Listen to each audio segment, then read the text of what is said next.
Greetings, everyone. This is Payman Lorenzo, your host of the Leader What podcast. I have another wonderful episode, part two, with my good friend, Mr. Stuart Elliott. And this is going to be, that was episode 242, part one. And part two is going to be episode 246. Wow. 246, and we had a wonderful chat the first time around, and we barely scratched the surface because this gentleman right here has one of the most captivating stories I've had the honor of having on my podcast for the past 2.5 years. Originally from the UK, moved to to Africa, traveled extensively on Africa, and the first episode we talked mostly about his incredible stories about in Africa and some of these. Still, to think about it, walking not recklessly, but walking in a way that only we can do when you're young, without being worried about walking at night in the bushes among a pride of lions and all that. All of that just to get a drink at the bar 2 miles down the road. I mean, walking 2 miles to go to a bar doesn't may not sound much, but try doing that in the darkness of the African bush with lions around you roaming.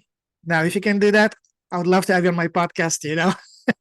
So this is Yeah, what well, the thing is, it go ahead. doesn't seem like 2 miles, and it Yeah, doesn't seem like it's a no, big thing. It's just, because you're used to it. Okay, yeah. let's just go. It's fun. So Especially if you're it's doing with interesting another how friend, your perception.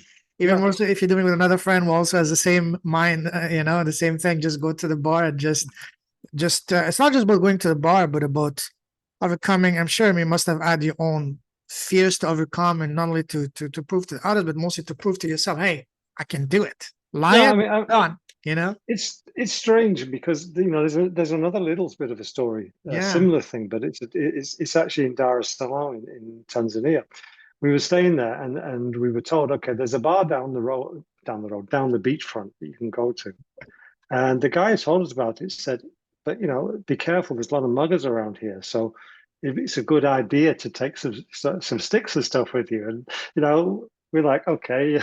So we found some wood, and what I found had a nail sticking out the end. And we're walking down the beachfront, very, very self-conscious because this is something like totally foreign to us. And we Yeah. felt like fools. But when we got to this bar, there's a security guard on the gate said, no, just leave them there. They'll be there when you came back. He didn't even bat an eyelid. Mm. So it was a real situation. But I mean, it just shows you the craziness sometimes in the things you get into, Yeah. when you're with a group of people. And that's a very interesting concept because, I think there's a safety in numbers, isn't there? That type of saying. Absolutely, absolutely. And that was just the tip of the iceberg. As I told you, you need to write a book, maybe just on your African trips. And you told me some incredible stories. And that was just the tip because this gentleman also spent quite a few years in China, a country that I also spent a Hmm. few years. So we're gonna talk about that in this episode, and then talk about his business is all the good stuff, the impact he's having now, and so an incredible, very inspiring, very empowering, and even at times goosebump inducing, stories from this wonderful new friend of mine. So it's gonna be a fun one. I'm excited. Once again, welcome to the show again, my friend. No, thank you so much. And it's great to be here again and always wonderful to have a conversation with you. Pleasure's all mine. Absolutely delighted. So, first of all, how are you doing today? Well, it's Monday. It's Monday evening for me. And for me, the temperature is nice. It's about 39 because, summer's here and I'm in the tropics. I like that That's type of 39 weather. Celsius, not Fahrenheit, right? Yeah, of Quite course. a Yeah, sorry. difference, you know. Yeah, well, I would suggest quite a big difference. It's like 70 to 90-degree difference, isn't there? 39 Fahrenheit, you're freezing, but 39 Yep. Celsius, you're melting almost. Yeah. Yeah. So, and I like that. I've got used to it, obviously, because I've not lived in cold climate for 40 years. So Mhm. I've got used to this warm weather. Awesome, wonderful, super excited. So tell us, last time we talked, we covered mostly about your trips in Africa. So tell us, why did you leave Africa? What made you leave Africa? Well, everything I had in the way of the life and setup was, fell apart. Mm. And I was offered an opportunity to come over to China to teach English as a second language. It sounded like a great adventure. The only question I had, obviously for me anyway, was is it north or south? If it's north, it's too damn cold. It's like, the north of Canada, and I'm not interested. But they said no, it's not far from Vietnam, and that was it. I said no problem. I didn't even know where I was going. They said they just told me that, and then they organised a ticket for me. And I look at the ticket and I said, well, where am I going to? Because this is only Guangzhou. Where am I going to and they said, no, it's you'll be getting another ticket when you get off the plane, and then you'll be flying to Nanning, where some people will meet you and take you to the school you're going to, which is about 2 hours away from that place called Guigang. So I Wow. said, okay, no problem. And you know how we do, we just trust and believe everything will work out, and it does. So I got on the plane at the right time, and we flew via Singapore, had a 3 hour stopover at Singapore, but we couldn't leave the airport because there's no time there. And then I got off the plane at Guangzhou. But what I found was that the plane I was getting to Nanning was an hour. The departure time was an hour after I arrived in Guangzhou. So that doesn't give you much time to go through customs and immigration, etc., etc. But I managed to do that. And then as I came into the arrivals hall, there's a guy there with a little card set with my name on. So I said, that's me. So he says, come, come, come, come. And he's off like a scolded cat. And I'm lucky that he was there, because at that time, the domestic and the international arrivals departures were separated by what looked like a supermarket, a street market, or something like that. And Really? he's running Wow. through all these aisles and going there, and I'm running after him with my That's in suitcase and the Guangzhou? works. And that was at Guangzhou, and this is back in 2003. So we arrive at eventually at what looked like to me, because I had a limited vision because of all the rushing around. I haven't got my bearings really. A supermarket teller, checkout point. And he gave the ticket to the woman on the counter and says, bye bye. And he's gone again. So this lady, she processed it and said, I said, where's the plane? She said, it's on the runway. You're going to have to walk across the runway. Whoa. This was in September. So, the beginning of September. So it was like 30, 40 degrees. It was like walking into a wall of heat. But luckily, I'd lived in Africa, so it didn't wilt me. But I walked over, and then we climbed up the steps to the plane, get on the plane, and it took off. And 2 hours later, we're in Nanning, and there's some other people meeting me in Nanning. So Wow. off we go. So And we're in a little minibus, so it just works if you believe it. But there's so many points along the way you could, start sowing doubt and then make a problem that doesn't exist. beautiful. Before we continue further into your adventure, your chapter in China, Mhm. let's back a little bit. So in Africa, prior to living, what were you doing professionally? Did you have a business? Were you working? What were you doing there? Well, when I first went there, I was doing telecoms, Okay.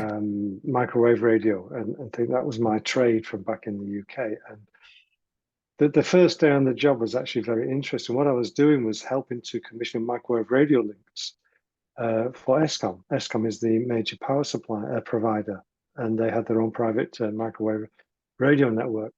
So when I first got a job there, I had to wait 3 months for them to check, make sure there was not a local person who could do the work. And then at the end of the 3 months, I went into the company, and they said, "Oh, by the way," said, "you're going to not Hoodsprit,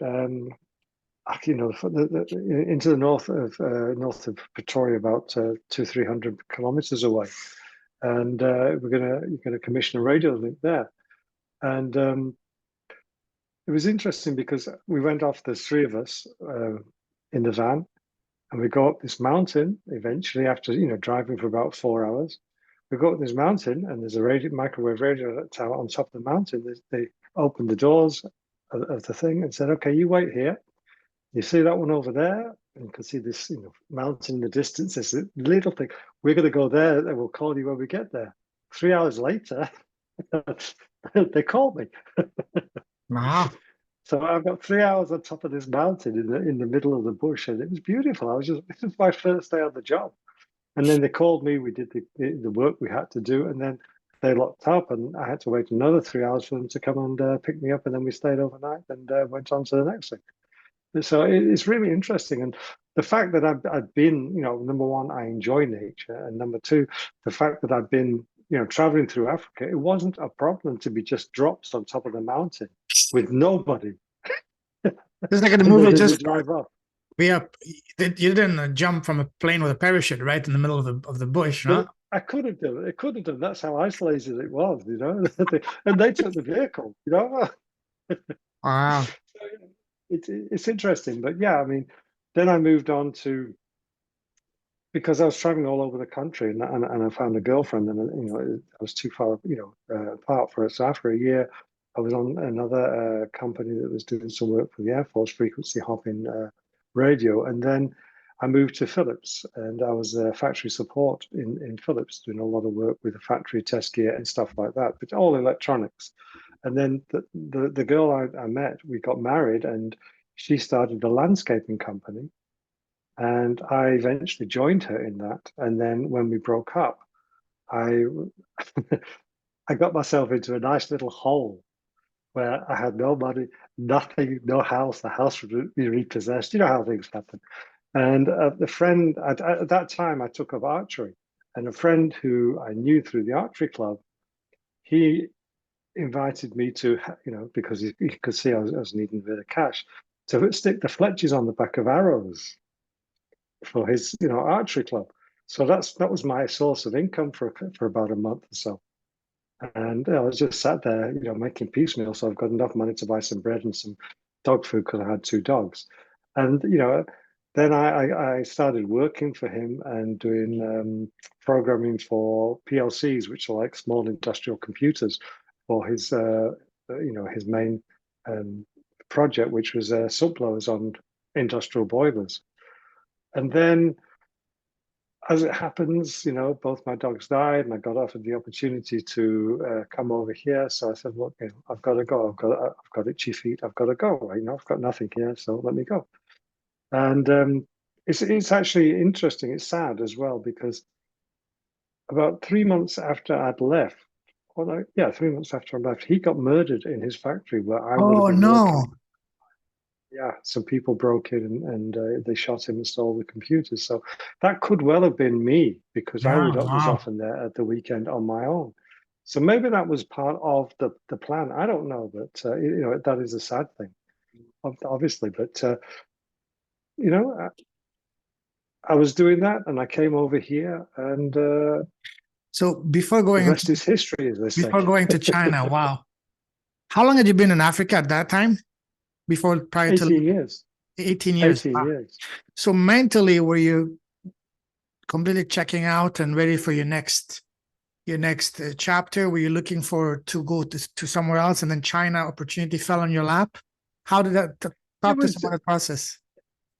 it was just the natural progression. I Yeah, mean, people said to me, you're going to China. I says, so I left the UK, I traveled through Africa, and it wasn't a problem. It was just okay. Let me go and see because it was exciting. I mean, as you mentioned before, China's got a whole lot of beautiful places. It's got such a history, and it's got so many different aspects to its culture that we don't really understand because we have to be on the ground to understand the culture of any country.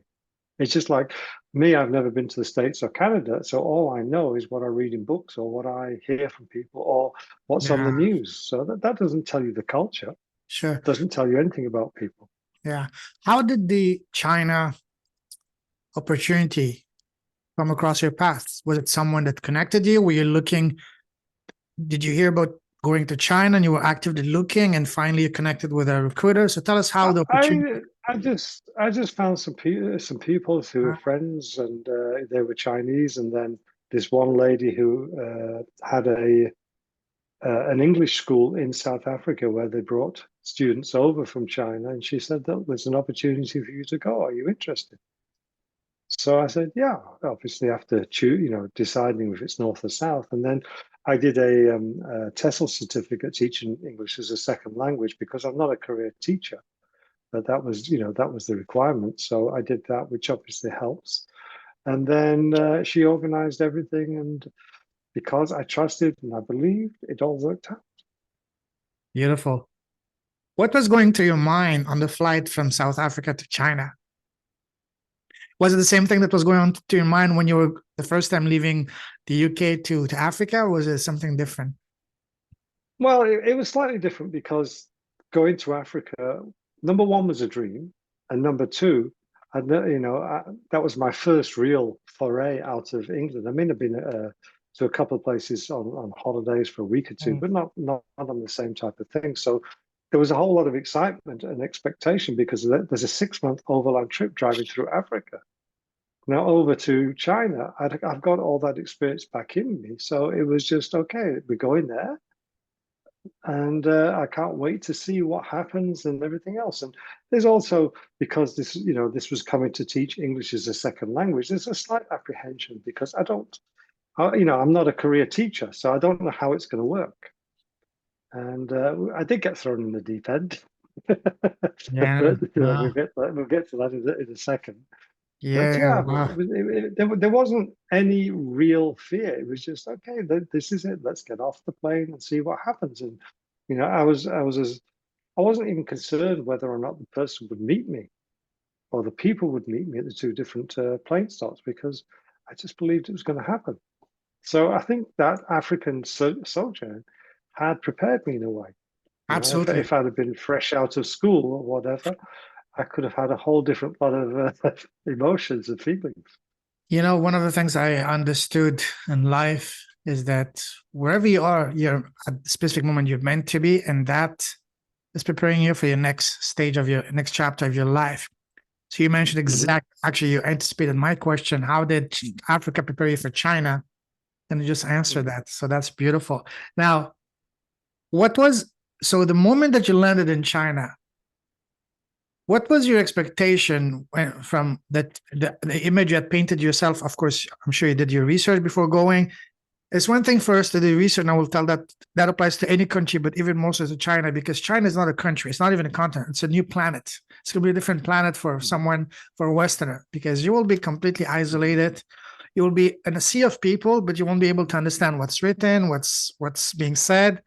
It's not like you're going, for example, to another country in Eastern Europe or South America. You can at least read the things. You can at least get a feel for what's going on. But in China, none of that. So what was your first? So when you landed, what you saw around you, was it complete way off that what you were expecting, or was it you already had an idea of what to expect?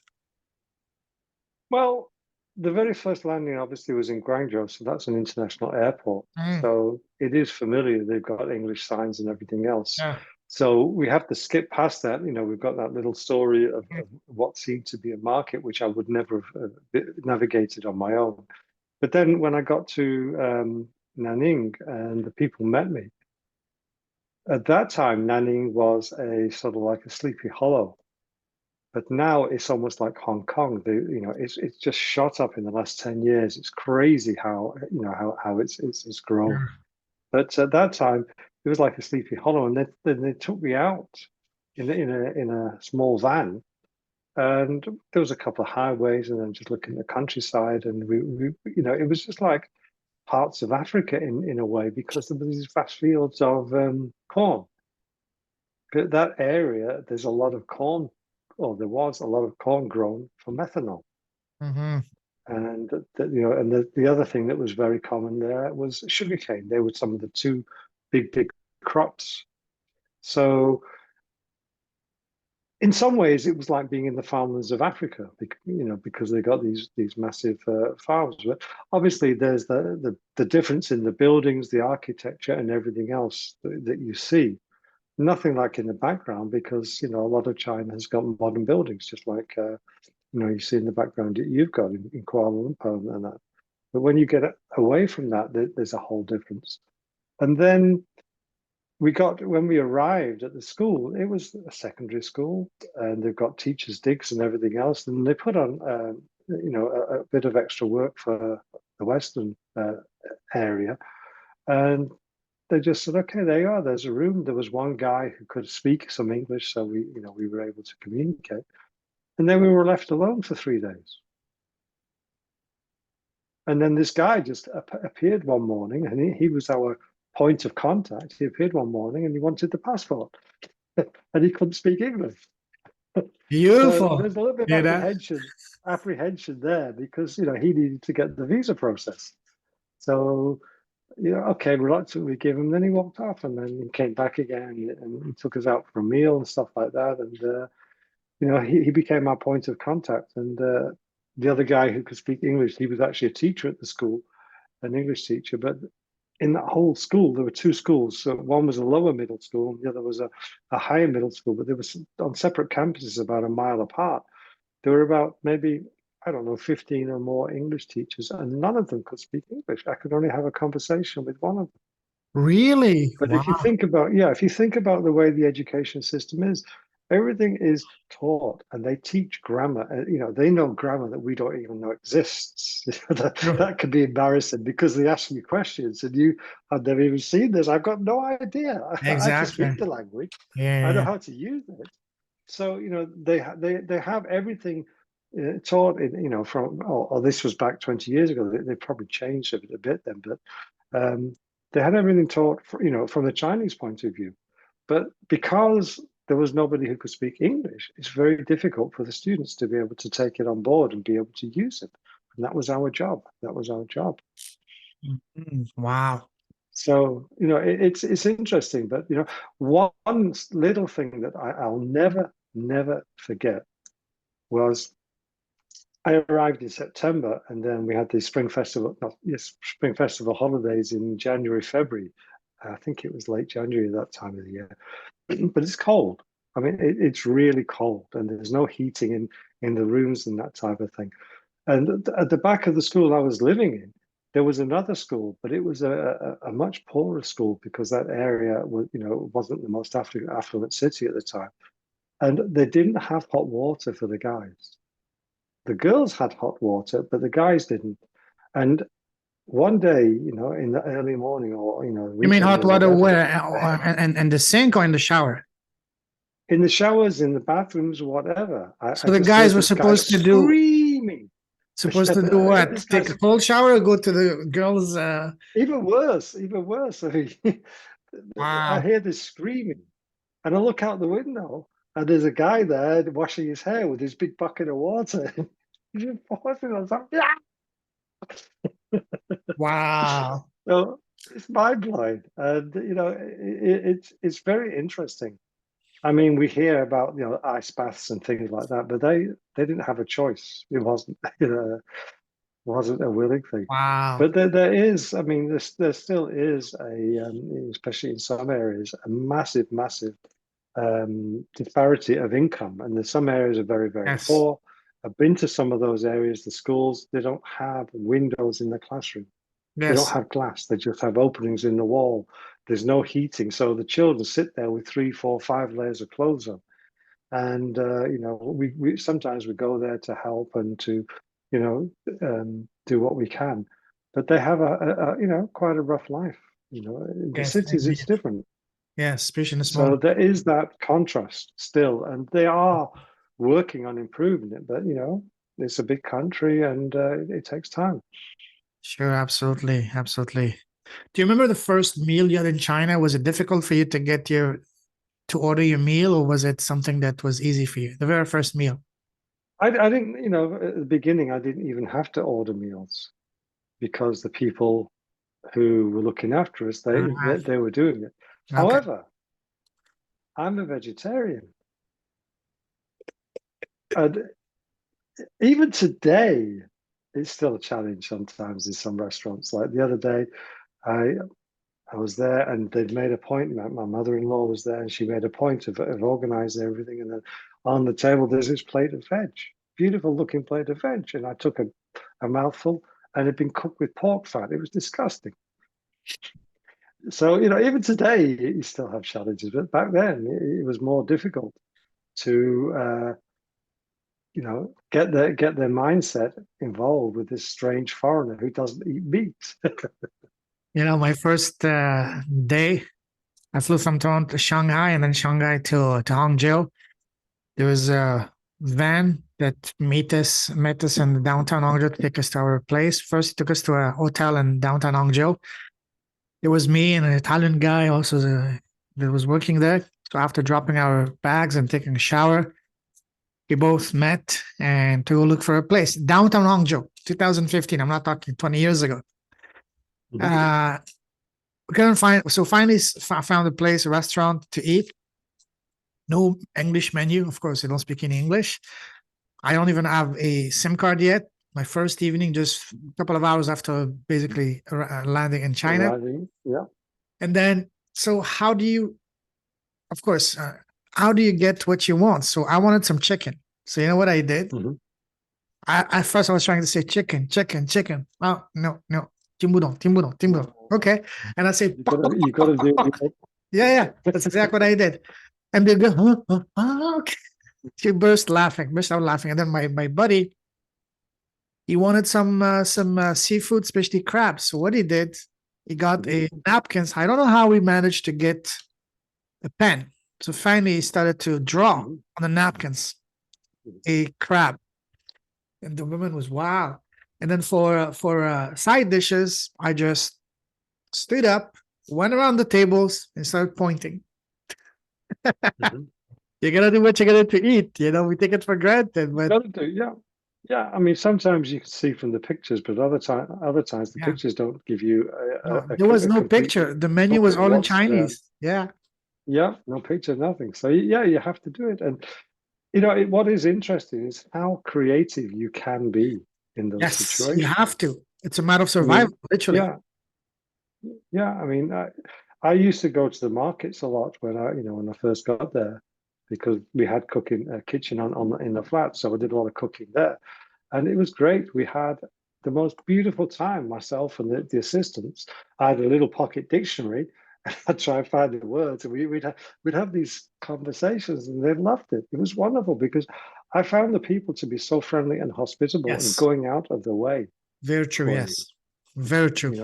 That's the beauty of it, and but it is interesting.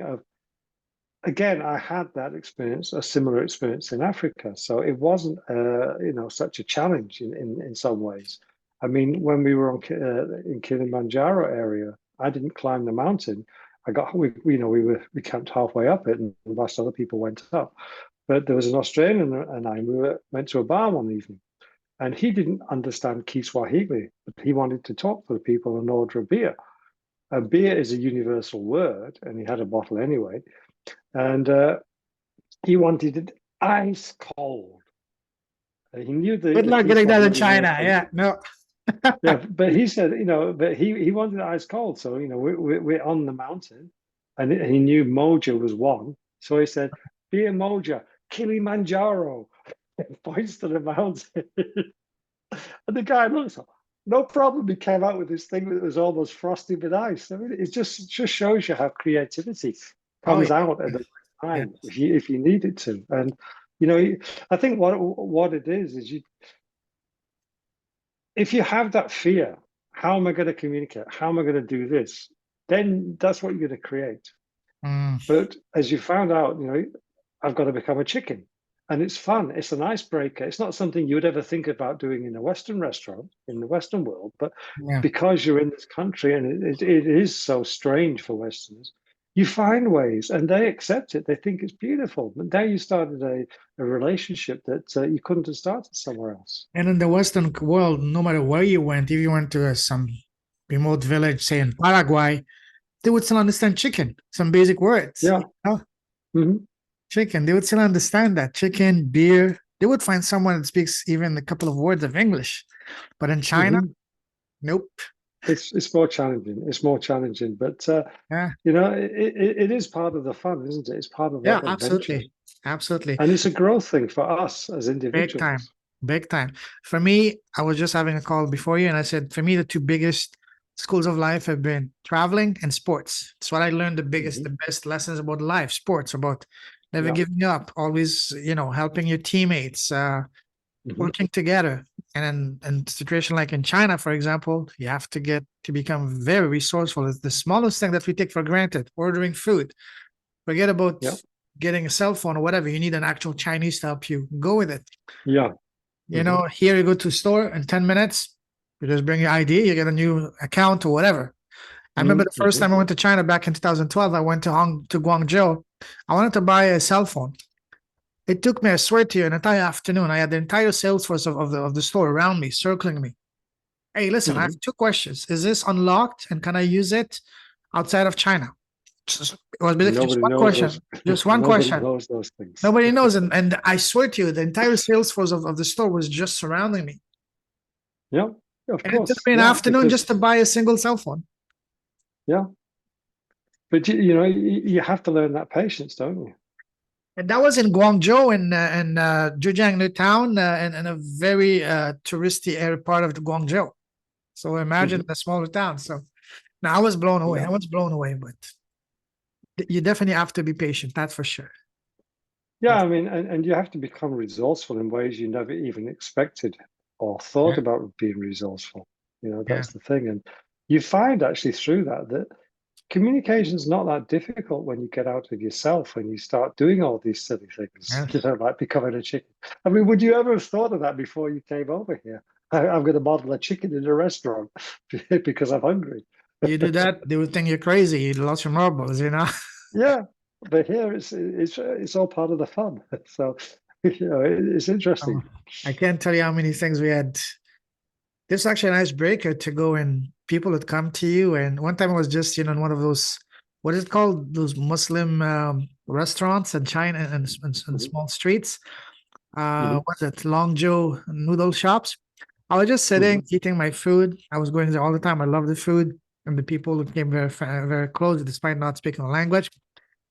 And just in front of me, there was this guy. Of course, he knew that he could see I'm a foreigner. He started talking to me. He actually happened to be speaking pretty good English. We became good Mhm. friends after that. Again, just because you keep a open vibe and you just put yourself out there and you just be friendly. And the Chinese were very friendly to me because of that. Because I'm a friendly guy Yeah, I by mean, I was at a bar nightclub in Guigang. Um, Myself and another teacher, we were sat there, and all of a sudden, this big plate of fruit just arrived. yeah, Where the hell did that come from? No, this guy he just bought it because we're foreigners, so he thought he would. yeah, He didn't want anything from us. He no, just, it was such a beautiful gesture, and yeah, that's the type of thing that happens. Is they're yeah, so hospitable. I don't think I've been in a country where people are so hospitable in the way that the yeah, Chinese are. yeah, absolutely. The Chinese, once you become friend with them, they're some of the kindest, most generous people you can find. When we go to restaurants, forget about even thinking about paying. It would be an insult to them, Yeah, an yeah, insult. And they order pretty much every item on the menu because they have those round tables. I love those round table systems. So you yeah, turn them around, mhm, everybody can get whatever they want. I love that. Yeah. yeah, yeah. The only challenge for me is 90% of it is meat or seafood or fish. I don't eat But pork, that, so I just make it. I don't want. What is it? Julo. So Julo. Shamas. I just do this. yeah, The pig sound. yeah. But I mean, the thing is, once they find out, then they go out of their way to find something for you. I mean, there was Yes. another restaurant I was in, and the head chef, he came out to talk to me when he Yeah. found out I didn't want meat. He just came out to talk to me. He says, "Don't worry, I'll make you something special." And I got his personal attention just because I didn't eat meat and I'm a foreigner. I mean, it's just so welcoming. It just makes you feel so special. It Yeah. can also be a little bit intimidating because people look at you in some areas. I can remember I was sat on a bus once and the person in front of me, didn't even know. And then they suddenly found out there's a foreigner behind them. They just turn around and they stare at you from about 6 inches away because they've never seen a Especially foreigner like before. a It's tall out blonde of their man, world. it's different. They've never Yeah, seen that. Yeah. yeah, it's weird, but it's done out of curiosity. It's not done in an intimidating way. It's not done in a Oh, threatening way. It's just done because they're curious and they don't understand the culture differences, and we have to understand that as people. But we're in their country, we're their guests. the first year I went in China as a football coach. So I was in the north of Hangzhou in a very traditional neighborhood. And I had to walk, say, about my school wasn't far from my place, but I either in the morning took the taxis, which are pretty cheap, or sometime I just wanted to take the bus. And to take the bus, I had to walk through the neighborhood to the markets. And I swear to you, I would do that walk every day, twice a day, that walk. And every time they would look at me, there was some divine, apparition that was like an alien or Jesus that just showed up. Everybody was looking Yeah, at me this. And I've been taking that path twice a day for the past year, but still they would still look at me as if it was the first time. yeah. It's strange, isn't it? And I would say, hi, ni hao, and they would say, okay, okay, but no, it just amusing. It's, I absolutely had an amazing time in my 4 years in China. Sure, there were challenges because nothing is perfect, but overall, I had a very positive experience, and I can't wait to go back to Mhm. China. Yeah, I mean, it is a beautiful country. And what is so interesting, I mean, because I've obviously been here a little bit longer, but is the rate of development Oh yes, that they've created. I mean, it's phenomenal. I mean, the high-speed rail system is virtually, the whole country now, and it's taken over, and it's quicker than getting a plane. I mean, I can go to Hong Kong by high-speed train, yeah, 3 hours. yeah. A plane, you still got an hour to wait at domestic and all the rest of the nonsense. But you just go on the plane, and it's so damn cheap. And it's so comfortable. And the buses, You get basically what yeah, the equivalent of a first class reclinable yeah, seat, whatever, for like what, $50, whatever, even less than that. yeah. And they're doing 200 k's an hour, so you get there so quickly, and they've got the speedometer on each cabin, so you can see it and you know Sometimes what's it goes going up to on. 350 and they display it and in the cabin. Uh, Yeah, I yeah, was just glued to that, like 330 kilometers, 350. Wow. yeah, We did Hangzhou to Shanghai, which is about 300 kilometers in 45 minutes. yeah, yeah. It's crazy. It's crazy, isn't it? I You did know, one time, I did overnight Hangzhou to Shenzhen, just for the experience of it. We left Hangzhou at 9 o'clock at night. We have at 6 o'clock in the morning in Shenzhen, which is basically crossing the country, like what, 3,000 kilometers. It yeah. was sweet. I remember I was going to Hong Kong, and we were living in Fuzhou, and we got on the train to go to you know Hong Kong. And as we got into Guangzhou and near Shenzhen, the speed dropped and dropped and dropped and dropped to about 40 k's an hour because there was a big typhoon coming through, so they couldn't go faster. They were not sure, how it's going to impact them. So Yeah. that was a bit of a disappointment because it took so long, But Yeah. generally, it is. I mean, it was about a 4-hour journey, much quicker than getting a plane because you've got to drive. Where I was living in Fuzhou, you've got to drive an hour to the airport.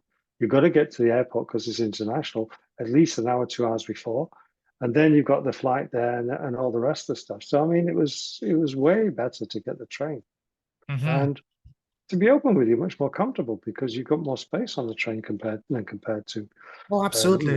None of normal the, flights. yeah, immigration and all that. Sure, you have to go through security, Yeah, but nowhere near as strict as in a plane and airport, which is yeah. understandable. Yeah. Yeah. And then, if you go in the normal tourist areas on the plane, it's pretty cramped, whereas on the train, you've Oh, got yeah. space. Stretch your legs. What was your very first favorite go-to dish when you first landed in China? Do you remember? That you would always order this thing because it was comfortable, it was convenient, and you actually enjoyed it.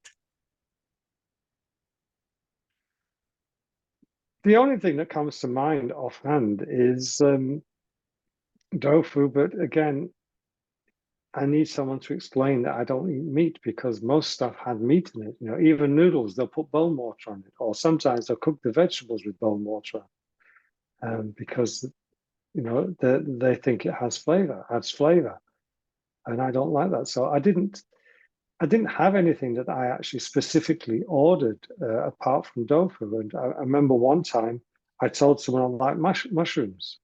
So they specially ordered these mushrooms. They brought a big plate of fried mushrooms for me. But the mushrooms were all served on bones, which they cooked with the mushrooms. So, it can be challenging. And, tofu is usually fairly safe as Mhm. long as you specify no meat. And no stinky tofu, the one that really smells literally like, Well, you know. that's something that the smell is worse than the taste. It's like Did you blue try cheese it? for many people. I tried it, yeah, and it wasn't as bad Oh, as it smelt. You know, the thing that got me when I first came here, I'll never forget this. It was I just started school in September, and Teachers' Day is the 10th of September. And this one parent invited me to this to the house, and a couple of the other teachers. yes. And I walk in the house, and it stank.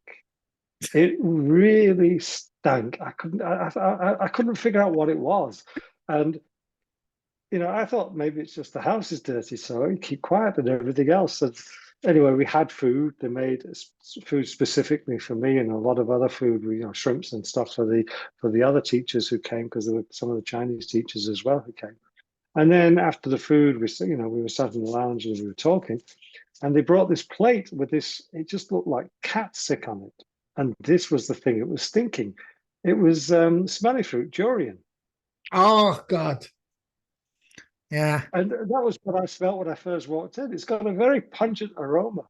But at that time, I was not interested. But now I love it. You get used to it.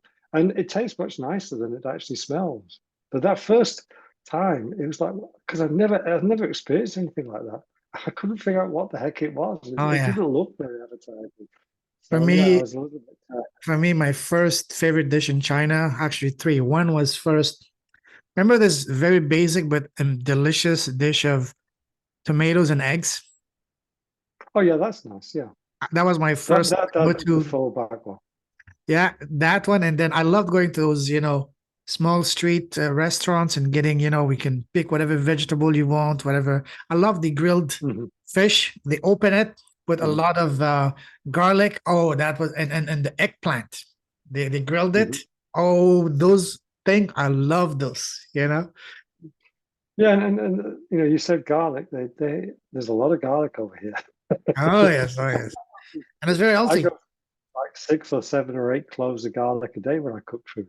Oh, You me know, too. Oh, yeah. I love it. It's yeah, and it's funny because in the UK, I mean, They only don't. have half a little bit because it stinks. No, it Yeah. doesn't.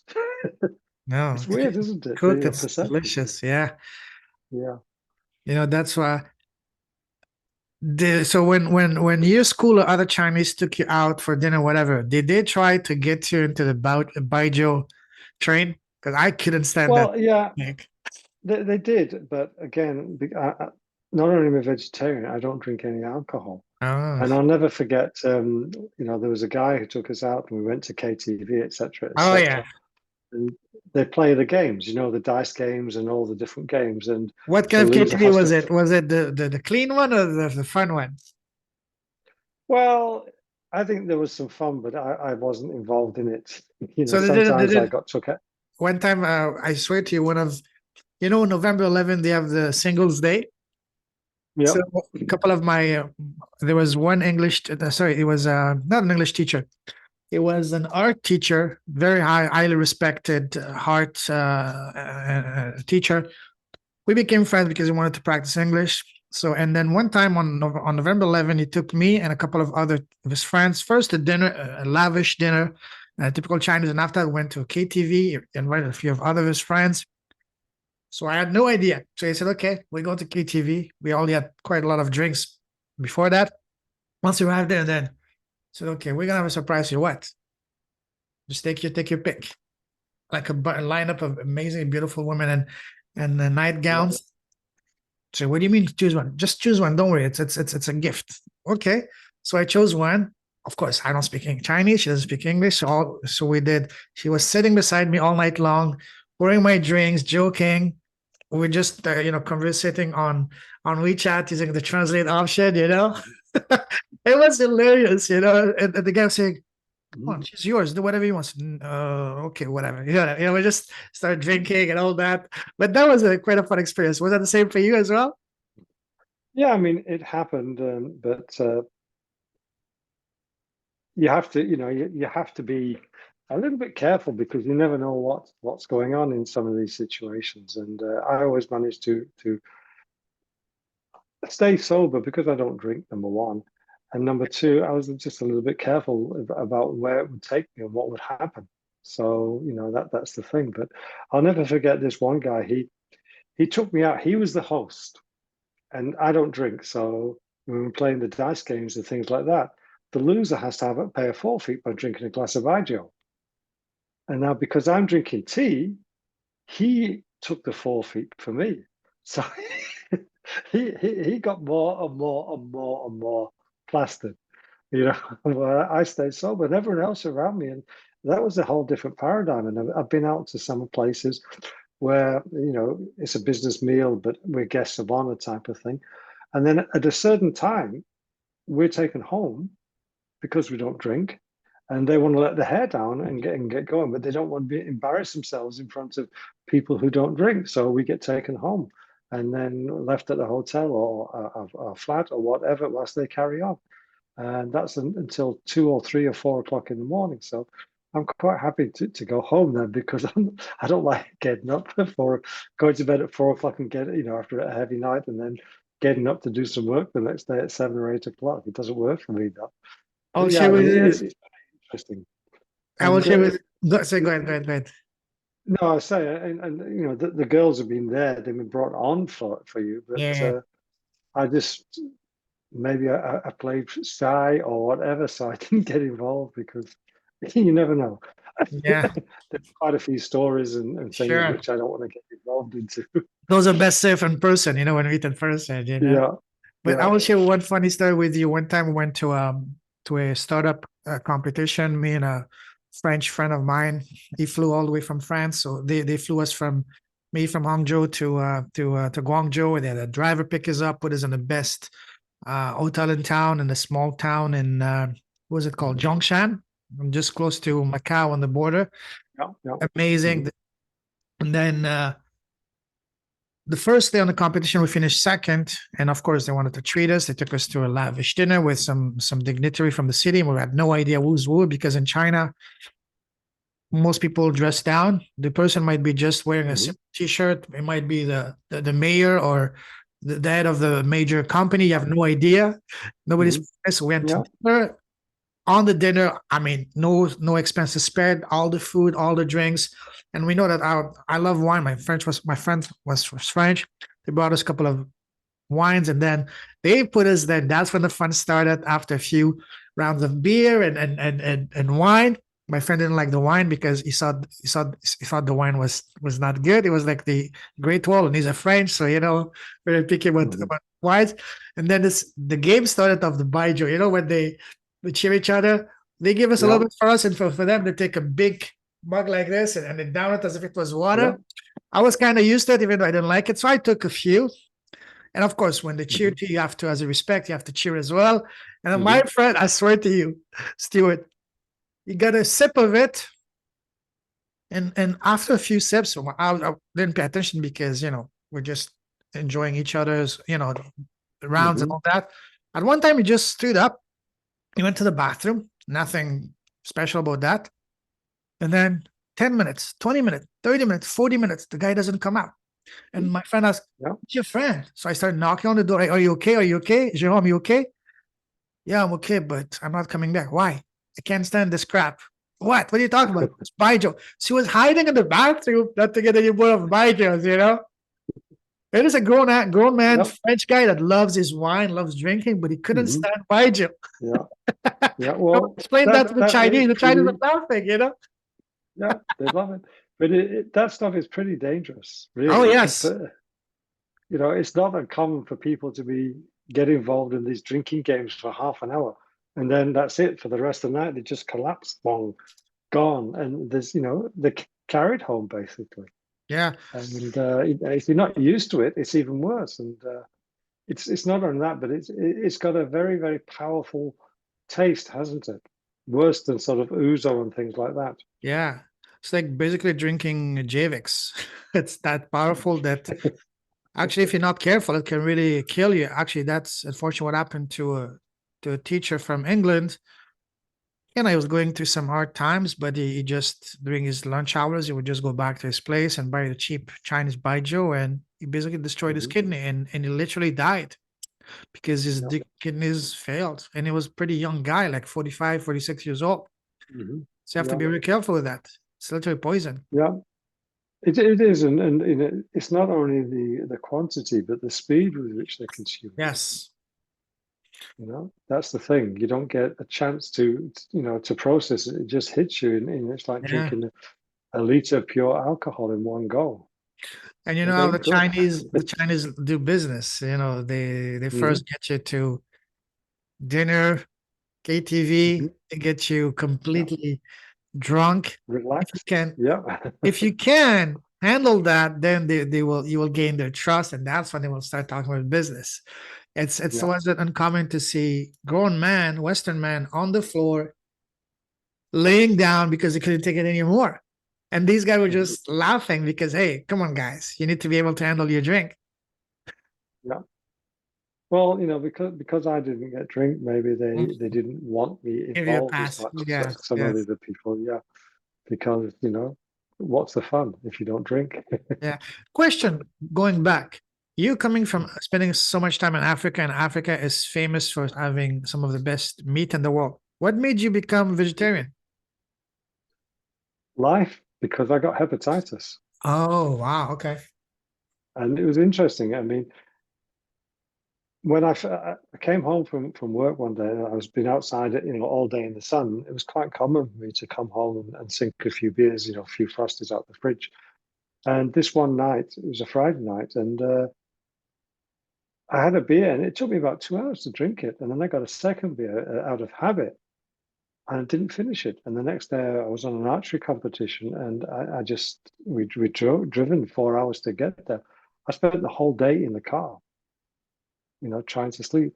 I just felt so bad. And when we came back, I went to the quack and they took a blood test. They said, there's something wrong, we don't know what it is. And then they found out it was hepatitis.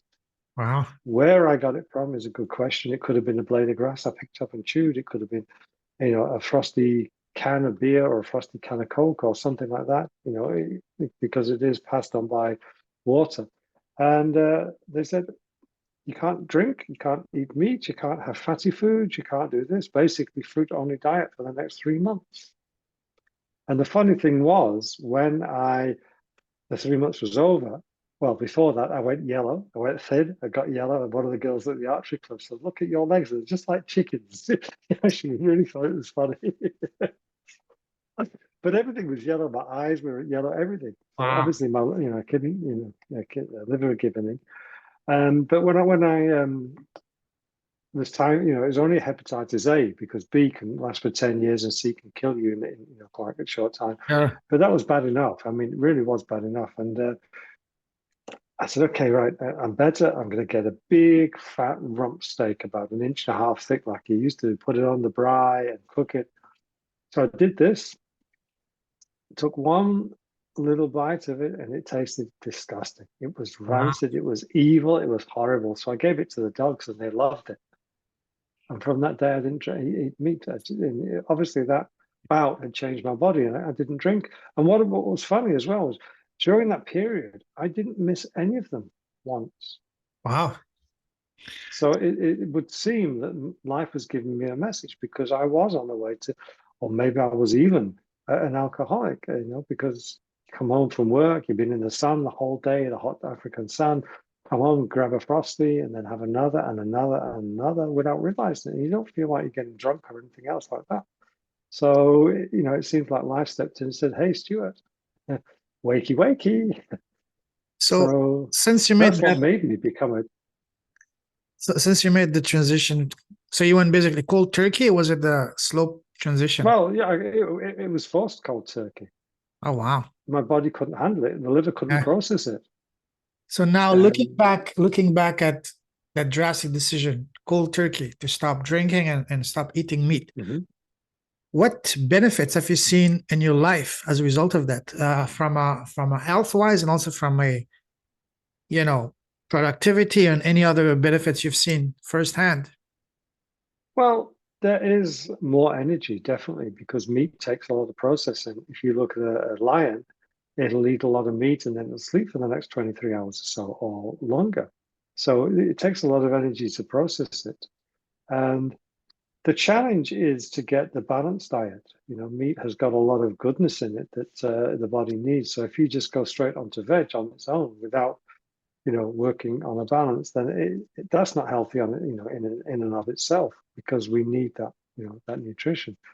So the benefits really, obviously, alcohol, no feeling hangovers Sure. and stuff like that. Oh, yes. Obviously that comes along with that, and having more alertness, being more awake.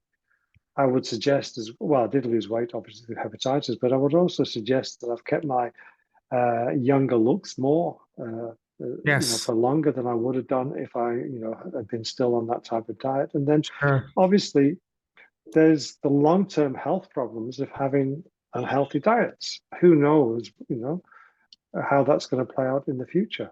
Hmm. Who knows what would have happened if I'd have continued eating meat? Because I was eating, a rump steak about 18 inches long and about an inch and a half thick in one go. Wow. Big, big pieces of meat. Because Wow. they, that's the lifestyle in Africa. Yes. Wow. So now back to China. Mhm. How long did you spend there? Most of the time that you've been in China, 18 years in the same city, in the same region, or did you travel around? And by traveling, I mean, did you live in other places as well or no? Yeah, most of the time I've spent in Guangxi area, but in a couple of different cities. I came out to Guigang, which is a small town about 2 hours from Nanning. Nanning is the capital.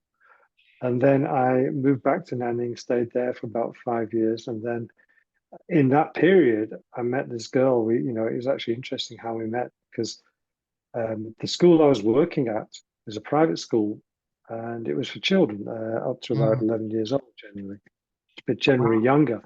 And the principal, she's I think she's originally from China, but she's got very close connections to Singapore, but she could speak English a lot. She spent a lot of time in Scotland and in Mm. the UK. And she said that she's going to do a radio show, and she Wow. wants me to take the 3 children or 4 children and do a live class on air.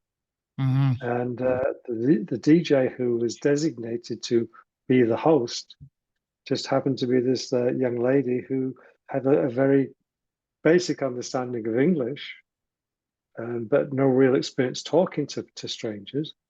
And we got to know each other, and now we're married with 2 young children. So we were introduced to each other in that format. It was actually quite interesting. And then in 2008, she moved on from the radio station she was at to Fuzhou, and got a much better position there, one of the major radio stations. And I followed along, and then we stayed there till our first child was almost ready to be born, about 8 years Hmm. afterwards. And then we came back here because this is where her family are. So Wow. most of the time has been in the Guangxi area, but with that sojourn to Fuzhou. And to be open with you, Fuzhou is a great place, and the people are friendly, but they're not the same as the people in Guangxi. Guangxi is a special place in my heart. Maybe it's my Hmm. first experience of China, so it's there. But the people just seem so much more hospitable in some ways. Hmm. Yeah, for sure. Wow.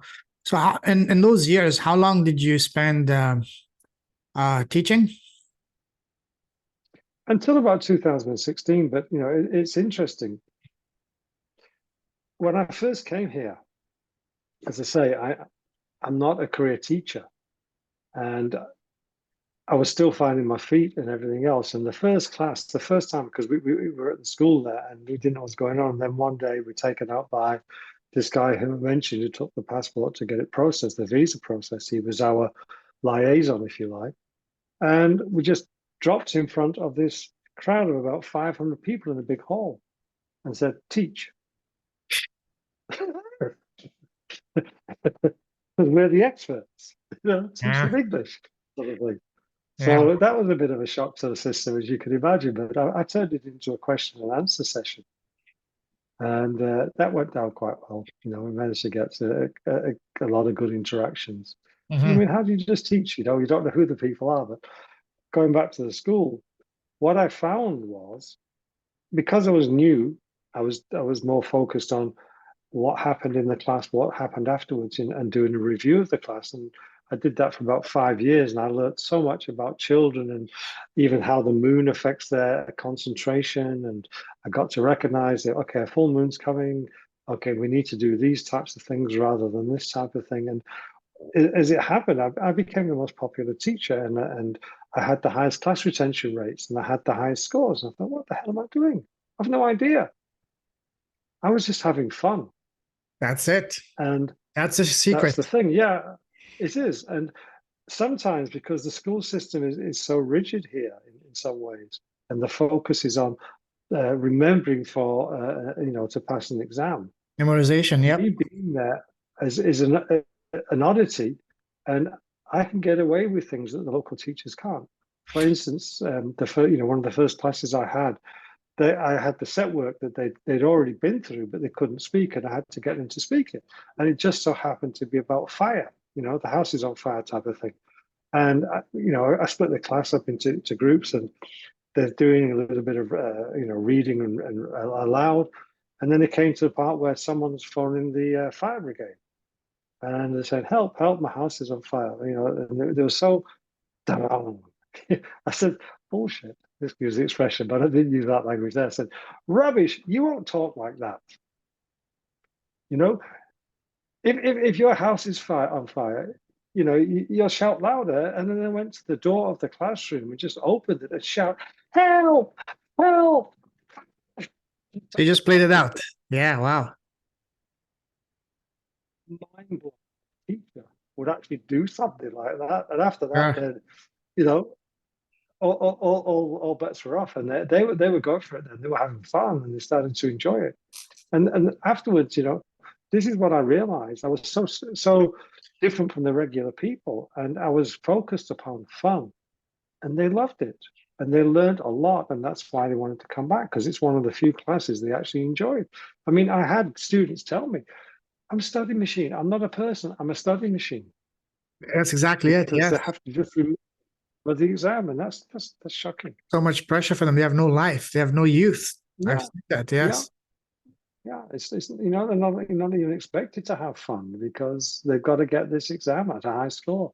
The pressure is intense, not only from family, but also because of the environment they're in. You're competing with Yeah, 1.1 billion other kids. yeah, and that was for them. One of the teachers who I knew, he was a young guy of about 22. He said, you go to school, you've got to get a good result to go to the next school, which is a better school, get a good result, get a good score so you can go to a good university, get a good pass in the exam there so you can get a good job, and then you can, work hard, progress so you can get a good salary, get a good car, get a good house, and then get a good wife. A treadmill. Yes, yes, yes. It never stopped. I said, "Well, when are you supposed to enjoy yourself?" And there was no answer to that question. Yeah, yeah. That's not even been incorporated.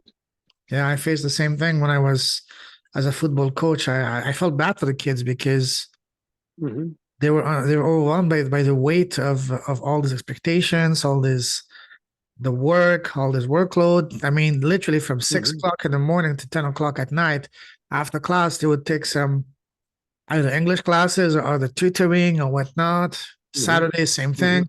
Probably Sunday was Yeah, probably the day that they could breathe a little bit, and even some of them would even go to class on yeah, Sundays as well. yeah, and they still got homework Oh yes, oh it's that's got to be finished. Yeah, yeah. it's crazy. They have tried to regulate it a little bit. The after school classes can't be the regular subjects like Chinese and stuff like that. They started to introduce that, and what they did as well is they delayed homework in primary school for a year or so. So there's a little bit less pressure on the students, but the pressure's still there. Oh And yeah. unfortunately, a lot of the pressure comes from the parents. I mean, I had a student, he was in one of the classes, he was about 10 years old, 8 or 10 years old, and he came into the 3-month course. This is a private school, so it's an after hours course. He had a level of about 66%. The end of 3 months, he was down to 96%. And we had a meeting with all the teachers, with all the parents and the students. And this particular boy's mother laid into him 96% was a failure.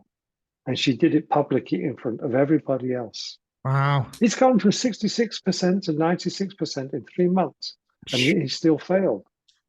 So that's the type of pressure the parents put on the kids. Sometimes I don't think they'd be happier if they didn't get 150% out of 100% in an exam.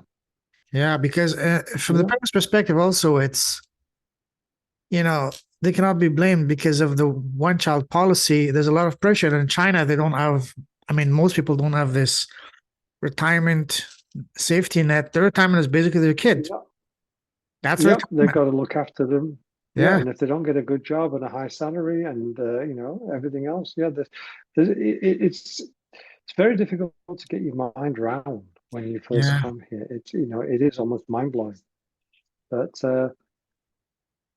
No, that's the way it is at the moment. So we have to work with it the best we can and help the students, fit into the system, but give them some fun. And that was the interesting thing. yeah, absolutely. Wow, fascinating. So now tell us, what are you doing now? What's your impact and what are you building in China nowadays? Well, what happened was because of what I was explaining before, I was curious about why am I so popular, and I also got curious about how the mind works. And I've done, as I say, every single class I wrote a lesson plan, just a very brief outline, and then I came back and said, okay, what worked, what didn't work, and over 4 years, you get a lot of information there, and you start understanding the mind. And there's a lot of lessons the children give you that, if you're open to, you can help you grow. So I went and studied NLP with John Grinder back in 2012 in the UK, and that was mind blowing in and of itself. And then later that year, I studied Ericksonian conversational hypnotherapy in Amsterdam and did a full qualification course there. And somewhere along that journey, I suddenly said, okay, now I know what I'm doing and I can use it more intentionally. And because I'd moved as well to different schools, and the last school I worked at was young adults, they were getting ready to emigrate to Australia or States, whatever, or they were getting ready to go and study universities in one of those countries, or they were just doing business overseas and they had Mm, a higher level of English. But not only did they have a high enough level of English to communicate, but they were also older, so they had more mature, so they had a lot more life challenges. And because they trusted me, they started discussing the life challenges, and the classes became smaller, life coaching sessions. beautiful. Wow. And then when they made that smile from the heart, I said, okay, Stuart, that's what you've got to be doing. Because when they started connecting those dots, that was it. It was like everything I've done in my life, leaving the UK, Africa, everything else has led me to this moment. But Absolutely. again, it's not only led me there, but it's given me all this wealth of Heard you. information, which I Yes. hadn't realized before. Oh, And that was it. That was the key. isn't that So, beautiful once you realize that? Say, wow, everything that yeah, I yeah, that I I've mean, done wasn't random. It prepared me for where I am now. And what I'm doing now is yeah, going to and prepare me for my next chapter later on. yeah, some of the things that happened, 10 years ago, 20 years ago, or whatever, you had no idea how valuable that was Hmm. until later when you become open to it. And I'm still learning from my past Hmm. because it's there. And I mentioned to you before that water behind you, it's like that reservoir of wisdom, and we've all got it. We just have to find the way to tap into it. And luckily, I am fairly intuitive, so I can just trust what comes out to be the right thing for that person I'm talking to. So, I mean, if I hadn't have decided to go to Africa, would I be helping people in the same way as I'm doing? That's a good question. Who knows? But life takes you where you're supposed to go. That's the thing. Totally. And Absolutely. once you recognize it's mind blowing. So you have your program set up already to do life coaching for your students, for Yeah, Chinese I, people? Or, I I don't call it life coaching because, especially over the last couple of years since COVID, everybody and his dog seems to be a coach. yes, absolutely. Everybody and his dog seems to be a life coach. And one of the challenges is that there's a lot of people who teach coaching, but they don't really understand what it's about. They The sell a same dream. thing happened with NLP, and that got a bad name for it. So I'm qualified in NLP, but both Mm, classic and new code. I'm qualified hypnotherapist and many different disciplines, but they're just tools to me. What's important to me is talking with somebody just like I'm talking to you. mhm. And that's how the magic can happen. Because if you trust, the right tool will come to you at the right time and you just take it and you use it without even thinking of it. So, how do I designate myself? That's always been a dilemma. How do I make myself stand apart? And a gentleman I was talking to earlier this year, he said, "You're a soul whisperer." Mm. And I thought, okay, well, I've never heard of thought of that before. It sounds like woo. And after that moment, more and more people said, "You're talking to my soul." Wow. So he'd seen something that I hadn't recognized. And then, as your attention goes that way, you hear it more and more and more. So that's how I'm positioning myself at the moment. And yeah, getting away from the coaching moniker as just another coach, but someone who's more specialized. I talk to your soul, help you become the best version of yourself you can be.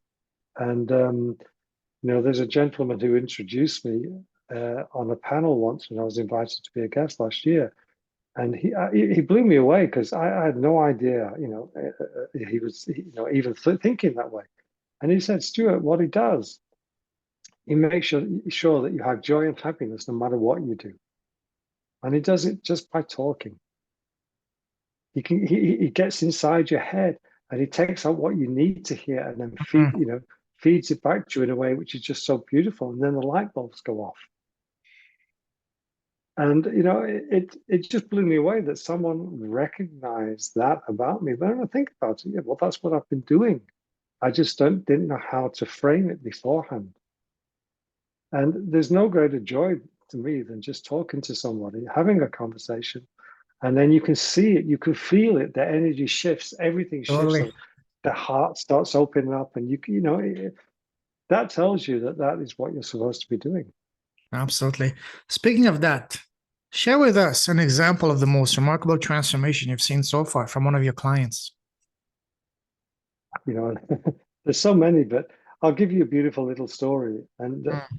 there was a gentleman I was working with who is a sports coach, and he has a fear of flying. So his job, he lives in Germany. His job takes him to many different countries, and he's supposed to fly with with his clients. But he goes to pieces for about 3 days. He just can't function for about 3 days before he's supposed to fly, Wow. and that's pretty much of a challenge. So we were having this conversation, and I was curious. And after about 15 minutes, his face just changed. He just stopped and he just looked at me with a sort of bemused look on his face. And then he just burst out into a massive grin. And he said, "I don't know what's happened. I don't know. I want to get on a plane. I want to fly."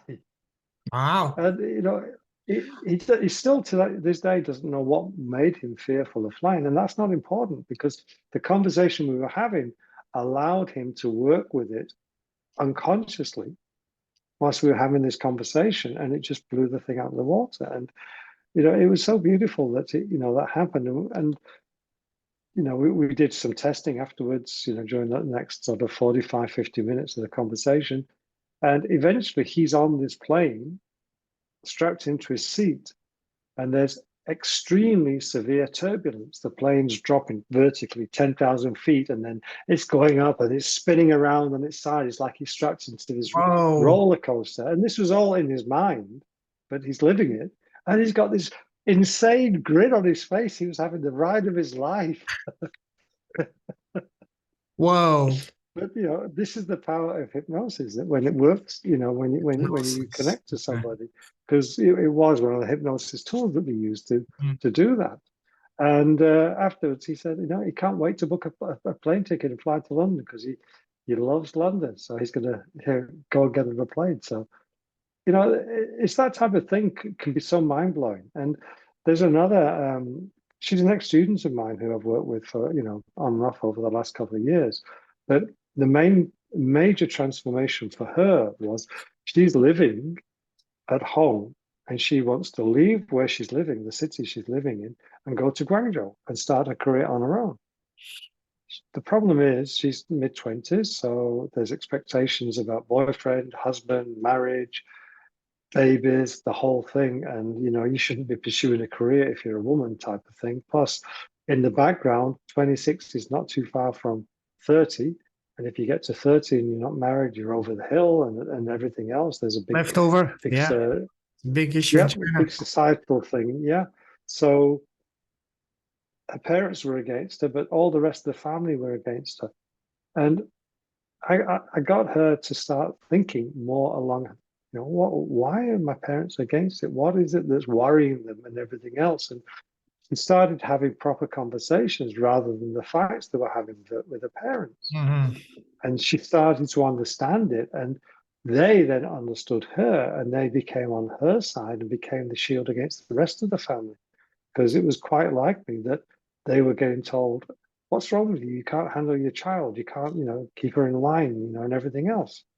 And it took some time. And after about 6 months or so, she found a job in Guangzhou.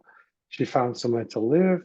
And then her mother said, okay, I'm going to come with you and stay with you for the first 3 months to make sure you're settled, as is quite common here. And she said, no, no way, it's not happening. I'm going on my own. And reluctantly, they agreed with it because they've now got this newfound respect for her. And after about 6 months, a mother came to visit, and she said, "I'm so proud of you Mm-hmm. and what you've achieved." And now she is respected by the whole family in so many different ways. Yeah. Wow. Beautiful. Awesome. And it's wonderful what you can do when you can just talk to people and open their eyes and get them out of that. Because if your parents don't understand you or you don't think your parents understand you, you start fighting, and there's no communication because they're trying to push you down this pathway. You're resisting because you want to go this way, and it can be a very, very problematic situation. But she managed to build that bridge and talk to them. So now they ask her questions. She's a respected member of the family because she's achieved so much. Beautiful. So again, it's just when you have a conversation with somebody, you can touch them at that level. It's so beautiful. Beautiful. Absolutely. How are you getting your clients for your business? Well, this is the challenge because obviously what I do is language do based. So the people have to have enough English to be able to communicate at the level we need to communicate. So where I live, there's not that many people who can speak English at that level. And I focus more on Hong Kong or Singapore or English-speaking countries around the world. And that becomes a challenge because of social media, Sure. advertising, and I'm moving more and more into networking and meeting people, then building up relationships for referrals and things like that. See how we can help each other. But the best way in any business I would suggest is word of mouth. If you help somebody, Yes. part of the way to find somebody and say, look, you've got to talk to this person. Mm-hmm. Absolutely. So it's always a challenge having that balance, but you can't rely. I mean, so many people, for instance, have relied on Facebook and they put a lot of money into Facebook advertising, for instance. And then Facebook just suddenly changed the algorithms and all of a sudden that's dead. They may have been spending like $50,000 or $100,000 a month before on adverts to power the business, and it changes overnight. You can't rely on that. Totally. Absolutely. Wow. That is powerful. Mhm. Now, we can talk for hours and hours sharing stories about China, storying about your incredible past so far. Probably going to do a part 3, but let's start wrapping this up. Yeah, So because people have got to yes, get some work done in their life, haven't they? exactly. So let's finish by asking you a series of rapid fire questions on advices. Ready? Okay, yeah. What would you say has been so far, Stuart, the best piece of advice you've received? The best piece of advice I received was way back when I was about 17. And it actually happened in a way which blew my mind. I came back from a trip to Morocco, and it was beginning of May in the UK, and I was living in the UK, obviously. And I had a suntan, and at that time, nobody had suntans at that time of year. And this old guy at the bar, you go into the bar, and it's like fixtures and fittings. There's the old person. This is his seat. This is where he lives, type of thing. And he just stopped as I walked in and just looked at me in such a way, and he said, Elad, he said, and I won't put the accent on, otherwise, it's not so easy to understand. But he said, Elad, he said, that's looking mighty brown. Where's that been? So I said, I've just been to Morocco.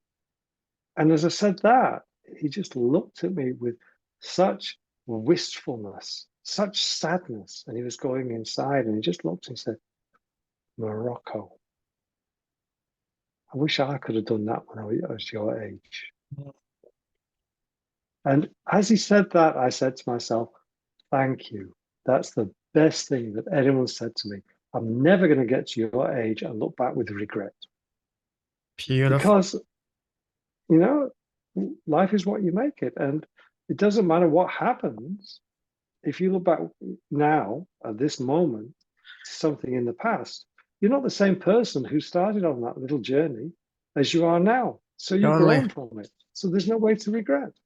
Totally. Wow. Beautiful. What has been so far on the other side of the spectrum the worst piece of advice you've received? I think it's basically to follow someone else's idea of what's good for you. Hmm. And that happens in so many different ways, but it's a very common thing. No, you can't do that. It's not good. You shouldn't do that. This and this. And why? Because it's not good for that person. They're scared, not you. So they're trying to Yes, persuade you to live their life, type of thing. totally. Imagine that you were blessed with a time machine and you can sit down face to face with the 18-year-old Stuart. What's the number one piece of advice you would give to him knowing all that you know now? I would just say follow whatever, because you can't go back and change things. And what happened to me through the decisions I make have been the best things for me.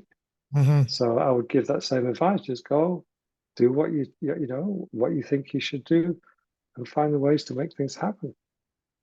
Absolutely. Do you have your own podcast?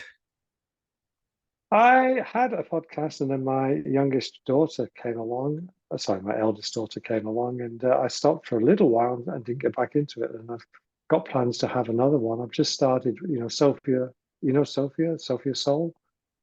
Oh, yes. From Sacred You.